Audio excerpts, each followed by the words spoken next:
नमस्कार दोस्तों, इस प्रोग्राम में बात करने जा रहे हैं बवासीर के विषय पे। बवासीर हम आपको बात कर रहे हैं, मुख्य रूप से ये बादी बवासीर में काम पड़ती है, लेकिन कुछ इसमें एडिशनल दवा बता देंगे। तो अगर खूनी बवासीर भी होगा तो भी ये दवा सटीक काम करेगी।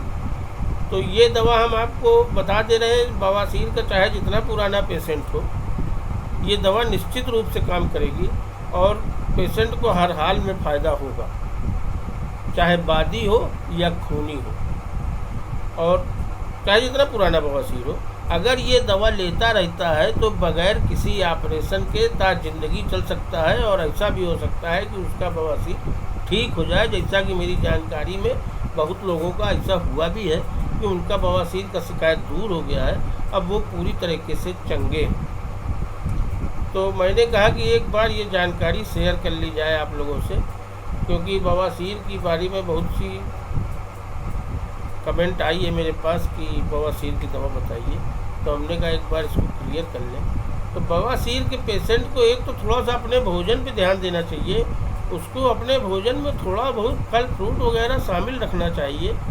उसको केवल तिलहा पिला नहीं खाना चाहिए कि तेल चिकनाई रिफाइंड और ये सरसों का तेल यही खूब धुआंधार जम के खा रहा है तो फिर बवासीर में उसको दिक्कत होगी। उसको ज़्यादातर दाल चावल रोटी सब्जी दही सलाद इस तरीके का भोजन करना चाहिए और रात का भोजन 8 बजे तक कर लेना चाहिए। 8 बजे के बाद नहीं करना चाहिए। 8 बजे 8:15 बजे तक हर हाल में उसको उतना भोजन कर ही लेना चाहिए और भोजन करने के 2 घंटे बाद सोना चाहिए।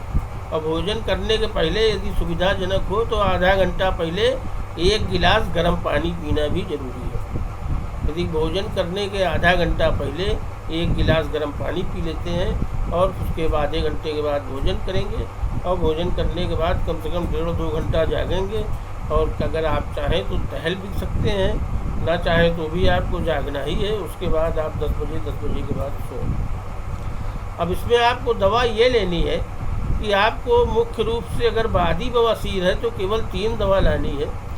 उसके लिए है सल्फर 30 और नक्स वोमिका 30 और प्लांटेगो क्यू, ये 3 दवा आपको लेके आनी है।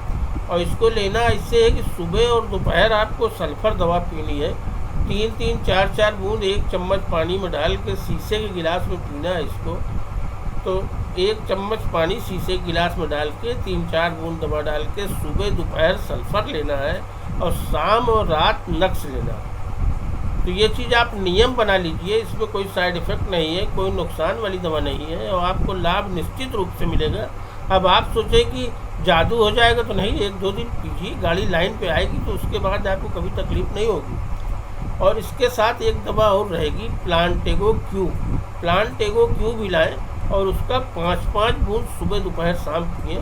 उसमें आप पानी 15 ml ले लें, यानी कि 3 चम्मच पानी में 5 बूंद दवा डाल के सुबह दोपहर शाम प्लांटेगो क्यू पिए। और यदि आपके बवासीर में दर्द है, तकलीफ़ है, तो आप प्लांटेगो क्यू को आप कॉटन से या रुई से उस पर लगा लीजिए। ये आपको तत्काल राहत देगी, निश्चित रूप से राहत देगी। तो दोस्तों, अगर बादी बवासीर है तो इसी 3 दवा से आपका काम चल जाएगा और आपको कभी ज़िंदगी में कोई तकलीफ़ नहीं होने वाली है बवासीर से। सुबह दोपहर सल्फर, शाम और रात नक्स और प्लांटेगो क्यू सुबह दोपहर शाम, ये 3 दवा अगर आप चलाते हैं तो कभी तकलीफ़ आपको बवासीर से नहीं होने पाएगी। अगर आपका खूनी बवासीर है, आपके शरीर से ज़्यादा खून निकल चुका है, आपकी खून बहने की टेंडेंसी है, तो आपको 1-2 दवा और शामिल करनी चाहिए। उसमें से एक तो है चाइना का मदर टिंचर। चाइना का मदर टिंचर लाएँ और 20-20 बूंद सुबह शाम पिए, थोड़े से पानी मिला करके भोजन के बाद।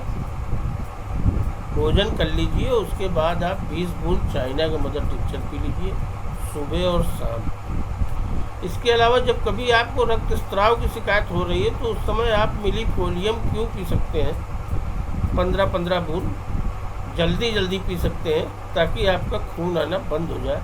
तो इस तरीके से आप इसको 2-3 बार पी सकते हैं एक दिन में। लेकिन ये दवा केवल तब है जब आपका खून लगातार जा ही रहा हो, तब केवल खून को रोकने के लिए बता रहा हूँ। बाकी ये दवाई जो चाइना क्यू है ये आपके शरीर से जितना खून निकला है उसको कवर करने के लिए बता रहा हूँ। और बाकी दवा वही है, सुबह दोपहर सल्फर, शाम और रात लक्स और प्लांटेगो क्यू। तो दोस्तों बवासीर में हमने यही दवाई बतानी थी, तो हमने कहा इसको आज हम बता दें। अगर किसी भाई को आराम नहीं मिलता है तो एक बार मुझसे संपर्क करें, मैं ज़रूर आपको उसकी दवा दूसरी बताऊंगा। आप कमेंट में आएंगे, मैं ज़रूर आपकी हेल्प कर दूंगा। और मुझे आपसे कोई लाभ नहीं चाहिए, मैं निस्वार्थ भाव से अपनी जानकारी शेयर कर रहा हूँ यूट्यूब के माध्यम से। और मेरा उद्देश्य केवल ये है कि आपको अधिक से अधिक लाभ प्राप्त हो, और कोई उद्देश्य नहीं है। बस यही मेरा उद्देश्य है कि आप किसी डॉक्टर के चंगुल में ना फंसें, अनावश्यक उसको नियमित रूप से पैसा ना दें ज़्यादा, और आपका हर तकलीफ़ कम से कम पैसे में ठीक हो जाए और आप अपने से ठीक कर लें। उसमें आपको अपने आप में कॉन्फिडेंस पैदा होगा। और इसी उद्देश्य से मैं इस तरीके की वीडियो बना रहा हूँ। तो दोस्तों मिलते हैं अगले वीडियो में, तब तक के लिए।